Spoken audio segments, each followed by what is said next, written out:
శ్రీ గురుచరిత్ర అధ్యాయం 28. శ్రీ గణేశాయ నమః. శ్రీ సరస్వత్యై నమః. శ్రీ గురుభ్యో నమః. ప్రస్తావన.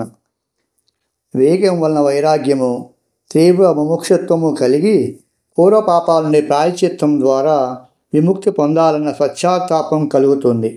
అప్పుడే ప్రాయశ్చిత్తం సార్థకమవుతుంది. శాస్త్రోక్తమైన పాపకర్మ ఫలముల వివరం వినడం వలన ఆత్మనిగ్రహం దృఢతరమవుతుంది.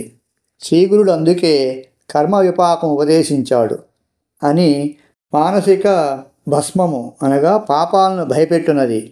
ఒక వంక ఈశ్వర మహిమను స్మరింపజేసే విభూతి దాన గురించి కూడా చెబుతారు. స్వయం ప్రకాశమానుడై మహాదేవుడే మహాభస్మమని ఎవరు చింతన చేస్తారో వారే భస్మధారుల్లో మహాభాగ్యులు, ముఖ్యులు అని శాస్త్రం. సయేష భస్మజ్యోతి, ఆ పరమేశ్వరుడే భస్మజ్యోతి అని భస్మజాబాలి శృతి. బాహ్యమైన భస్మం అందుకు బాహ్యమైన సహకారిని గుర్తించాలి. 28, 29 అధ్యాయాలలో ఈ అంశాలను గూర్చిన వివరణ ఉన్నది. కథా ప్రారంభం. అటుపై జరిగిన వృత్తాంతం సిద్ధయోగి ఇలా చెప్పారు. శ్రీగురుడు ఆ చండాలునితో, నాయనా, ఏ పాపాల వలన ఎలాంటి అధోగతి కలుగుతుందో చెబుతాము విను. ఆచారం పాటించని విప్రుడు హీనజాతిలో జన్మిస్తాడు. తల్లిదండ్రులను, గురువులను, కులస్త్రీని, కులదేవతలను, సత్యమును, అహింసను విడిచినవారు, కన్యాశుల్కం తీసుకునేవారు, అనాచారులతో సాంగత్యం చేసేవారు, తల్లిదండ్రులను, బిడ్డలను, ఆవులను, దూడలను విడదీసిన వారు, భగవంతునికి అర్పించకుండా ఆహారం తీసుకునేవారు, అతిథులను సేవించని వారు, సద్బ్రాహ్మణులను దూషించి అయోగ్యులను గౌరవించేవారు, ఇతరుల భూమిని అపహరించిన వారు, తమ గురువులను, యజమానులను ద్వేషించేవారు, నమ్మకద్రోహం చేసిన వారు, గంగాది తీర్థాలను నిందించేవారు, శ్రాద్ధాది కర్మలు చేయనివారు, శాస్త్రం తెలియకుండానే వైద్యం చేసేవారు, శుద్ధమైన వేదమార్గం విడచి మంత్రప్రయోగం చేసేవారు, గురువు అంటే మానవుడే అని చెప్పి వారి తప్పులించేవారు, గురునింద విని సంతోషించేవారు, శివకేశవులు వేరన్న భేదబుద్ధితో దేవతలను నిందించేవారు, స్వధర్మం విడిచి పరధర్మం చేపట్టేవారు, అర్హత లేని వారి నుండి మంత్రోపదేశం పొందినవారు, వీరికి చండాల జన్మ వస్తుంది. గురువును, కుటుంబాన్ని విడిచిన వారికి ఘోరమైన వ్యాధులు వస్తాయి. ఇతరుల రహస్యాలను, పాపాలను బయటపెట్టి చాటిన వారికి జన్మాంతరములో గుండె జబ్బు వస్తుంది. గర్భస్రావం చేయించుకున్న స్త్రీ మరు జన్మలో గొడ్రాలవుతుంది. లేకుంటే ఆమెకు పుట్టిన బిడ్డలందరూ చనిపోతుంటారు. ధర్మశాస్త్రము, పురాణము వినని వారికి గుడ్డితనము, చెవుడు వస్తాయి. పతితులతో స్నేహం చేసిన స్త్రీ గాడిదగాను, బ్రహ్మహత్య వలన క్షయరోగము, ధర్మ విరుద్ధమైన రతి వలన కుష్ఠరోగము, నమ్మక ద్రోహం వలన అన్నద్వేషము, అజీర్ణము కలుగుతాయి. ఇతరుల సేవకుల మనస్సులను విరచి వారి చేత తమ సేవ చేయించుకునే వారికి చెరసాల ప్రాప్తిస్తుంది.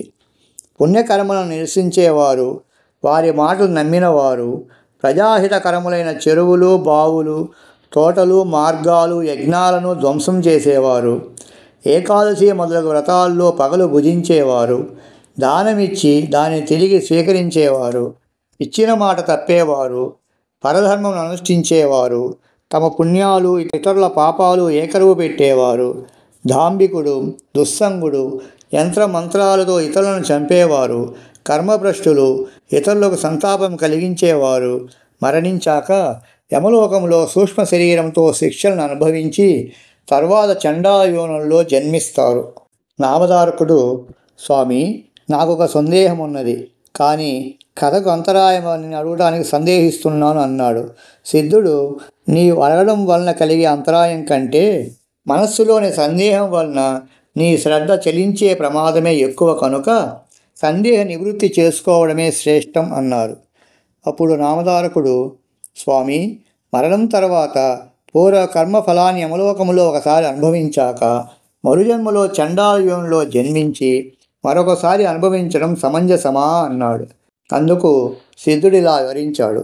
భౌతిక దేహం ఒక పరిమితిలోని కష్టసుఖాలను మాత్రమే అనుభవించగలదు. అందుకే దానిని మరణావధి శరీరము లేక పతనావధి శరీరము అంటారు. దీనితో అనుభవించ వీలులేని అపారమైన కర్మఫలాన్ని పరలోకంలో సూక్ష్మమైన యాతనా శరీరంతో జీవుడు అనుభవిస్తాడు.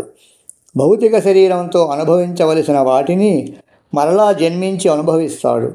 నామధారకుడు ఏ పాపాల వలన ఏ జన్మలు వస్తాయో ఉదహరించండి అంటే సిద్ధుడిలా చెప్పారు.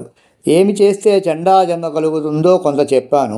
అంతేకాక క్రోధము, శూద్రస్త్రీల పట్ల కామాసక్తి, ఎద్దునెక్కుట, అల్లము ఆకులు మొదలగు రసవస్తువులను వేదాలను అమ్ముట, భగవత్ అర్పితంగాని ఆవుపాలు త్రాగుట, నిషిద్ధాన్నము, దుర్మార్గుల నుండి దానము స్వీకరించడము, ఇతరుల జీవనాధారం అపహరించడము, సంధ్యాకాలంలో నిద్రించడము బ్రాహ్మణుడికైనా మరు జన్మలో చండా జన్మ కలిగిస్తాయి.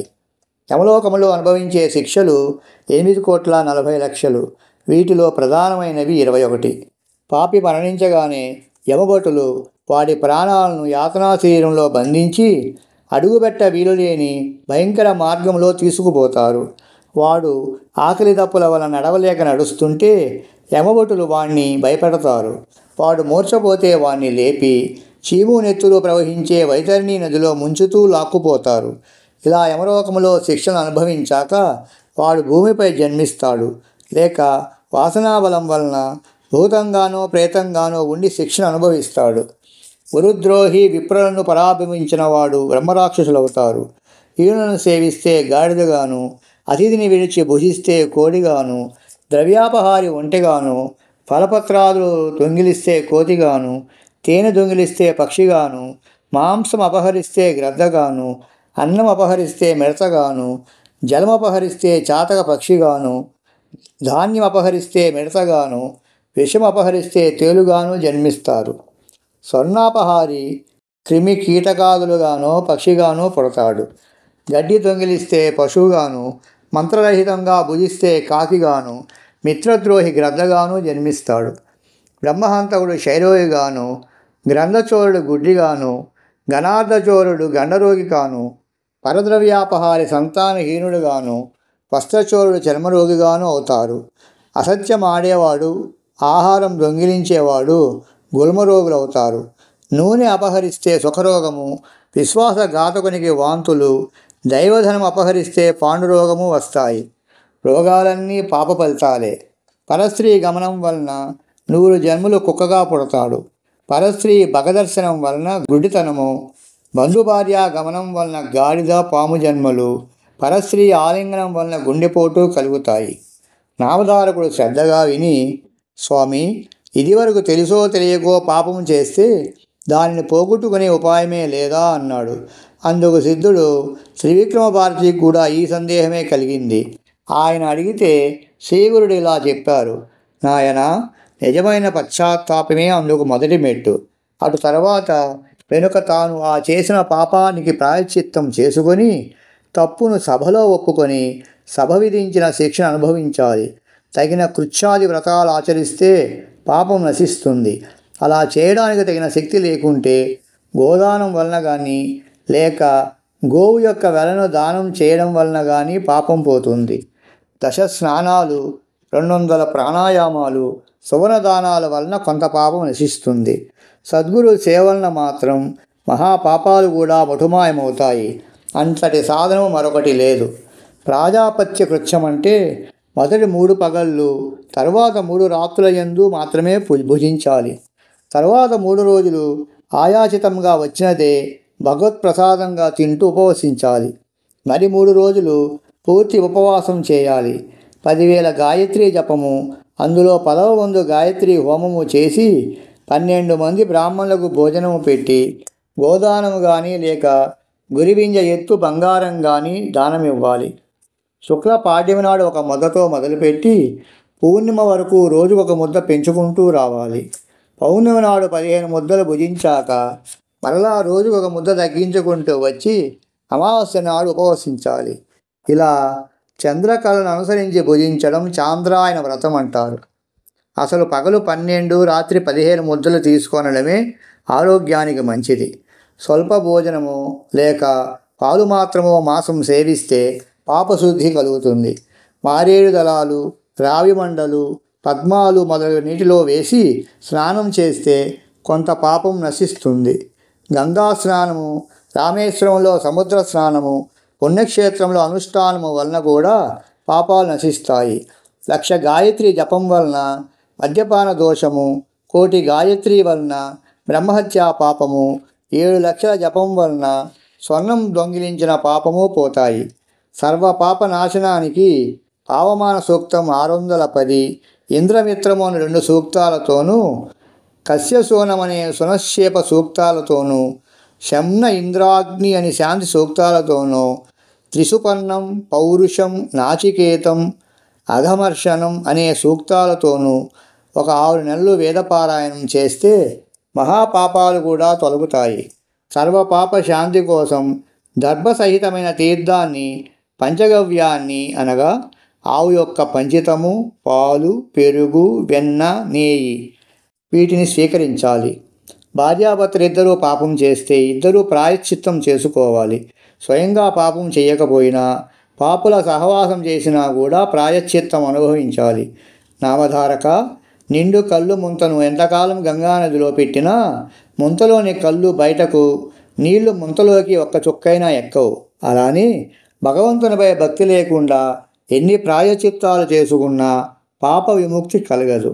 తర్వాత శ్రీగురుడు ఆ చండాలునితో, నీవు తల్లిదండ్రులను విడిచిపెట్టడం వలన, గురువులను దూషించి వారిని విడిచి వేరే ఉన్నందువలన నీకు ఈ చండాలజన్మ లభించింది. 1 నెల రోజులు సంగమంలో స్నానం చేస్తే క్రమంగా శుద్ధుడవై వచ్చే జన్మలో సద్బ్రాహ్మణుడిగా జన్మిస్తావు అని చెప్పారు.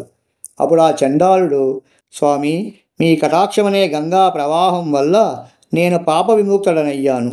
మానస సరోవరంలో మునిగిన కాకి హంసగా మారినట్లు, పరశువేదిని తాకిన ఇనుము బంగారమైనట్లు మీ దర్శనం వలన పవిత్రుడైన నాకు ఇవన్నీ ఎందుకు? నాకు జ్ఞానం కలిగేలా మీరు అభిమంత్రించి నన్ను విప్రులలో చేర్చండి అని వేడుకున్నాడు. శ్రీగురుడు, పూర్వ పాపకర్మ ఫలితంగా ఇలాంటి రక్తమాంసాలు పంచుకొని పుట్టి పెరిగిన నీకు అదెలా సాధ్యము? పూర్వం విశ్వామిత్రుడు బ్రహ్మర్షిని అనిపించుకోవాలని కొన్ని వందల కొద్ది సంవత్సరాలు మహా తపస్సు చేసి తనకది ప్రసాదించమని ఇంద్రాది దేవతలను కోరాడు. ఆ పని వశిష్ఠ మహర్షి వలన కావలసిందే గాని తమ వల్ల కాదని ఆ దేవతలు చెప్పారు. అప్పుడు అతడు వశిష్ఠ మహర్షిని ఆశ్రయించగా ఆయన అది సాధ్యపడదని చెప్పారు. అందుకు విశ్వామిత్రుడు కోపించి వశిష్ఠుని 100 కొడుకులను చంపాడు. వశిష్ఠుడు అతన్ని శిక్షించలేదు కానీ అతడు బ్రహ్మర్షిని మాత్రం అంగీకరించలేదు. విశ్వామిత్రుడు క్రోధంతో ఒక పెద్ద బండనెత్తి వశిష్ఠ మహర్షి పైన వేయాలనుకున్నాడు. కానీ తిరిగి ఆలోచించుకొని, వశిష్ఠుడు మరణిస్తే నేను బ్రహ్మర్షిని అంగీకరించగలవారెవరు? దేవర్షులందరూ ఆయనను అనుసరించేవారే గదా. ఈయనను చంపడం వలన నాకు లేనిపోని బ్రహ్మహత్యా పాతకం కూడా చుట్టుకుంటుంది అని తలచి పశ్చాత్తాపంతో ఆయన పాదాల మీద పడ్డాడు. అప్పుడు ఆ బ్రహ్మర్షి, నాయనా, ముందు నీవు సూర్యకిరణాలతో నీ శరీరాన్ని తపింపజేసుకొని కొత్త శరీరం చూపు అన్నాడు. విశ్వామిత్రుడు అంగీకరించి సూర్యకిరణాల వలన తన దేహం మాడిపోయి కొత్త దేహం వచ్చే వరకు తపస్సు చేసి తిరిగి వచ్చాడు. అప్పుడు అతడు బ్రహ్మర్షి అయ్యాడని వశిష్ఠుడు అంగీకరించాడు. అలాంటిదేమీ చేయకుండానే నీకు అదెలా సాధ్యము? పూర్వం నీవు చేసిన పాపానికి పశ్చాత్తాపం చెంది నేను చెప్పినట్లు చేస్తే ముందు జన్మలో నీవు సద్బ్రాహ్మణుడవుతావు, వెళ్ళు అన్నారు. కానీ పేదవానికి పెనిది దొరికినా, మృత్యుముఖంలో ఉన్నవాడికి అమృతం దొరికినా, ఆకలిగొన్న పశువు గడ్డి దొరికినా వాటిని విడవలేనట్లు పూర్వజన్మ స్మృతి పొందిన ఆ చండాలుడు స్వామి మాటలకు అంగీకరించక మాలపల్లెకు వెళ్లకుండా అక్కడే కూర్చున్నాడు. కొంతసేపటికి అతని భార్యాబిడ్డలు వచ్చి అతని ఇంటికి రమ్మని పిలిచారు. అతడు, నేనిప్పుడు సద్బ్రాహ్మణుడను, నన్ను తాకవద్దు, దూరంగా పొండి అన్నాడు. ఆమె ఆశ్చర్యపోయి, ఏమయ్యా, నీకేమన్నా పిచ్చి పట్టిందా అనగానే అతడు ఆమెను కొట్టబోయాడు. ఆమె భయపడి ఏడుస్తూ శ్రీగురునికి నమస్కరించి, బాబు, ఇతడు నాపై ఎప్పుడూ ఎంతో ప్రీతిగా ఉండేవాడు. ఇతడికి మతి చెలించింది. నన్ను ఇప్పుడు ఎక్కడికి వెళ్ళమంటాడో చెప్పమనండి. నేనింక ఈ బిడ్డలను ఎలా పోషించేది? స్వామి, మీరే ఈయనకు బుద్ధి మార్చాలి, లేకుంటే నేను ఇక్కడే ఉరివేసుకుంటాను అని గోలపెట్టింది. శ్రీగురుడు నవ్వుతూ అతనికి చూస్తూ, నాయనా, ఇకనైనా నా మాట విని ఇంటికెళ్ళు. భార్యాపిల్లలను ఏడిపిస్తే నీకు ఇంకా సద్గతి లభిస్తుందా? సాంసారిక సుఖం అనుభవిస్తూనే నీవు జన్మ పరంపర నుండి బయటపడగలవు.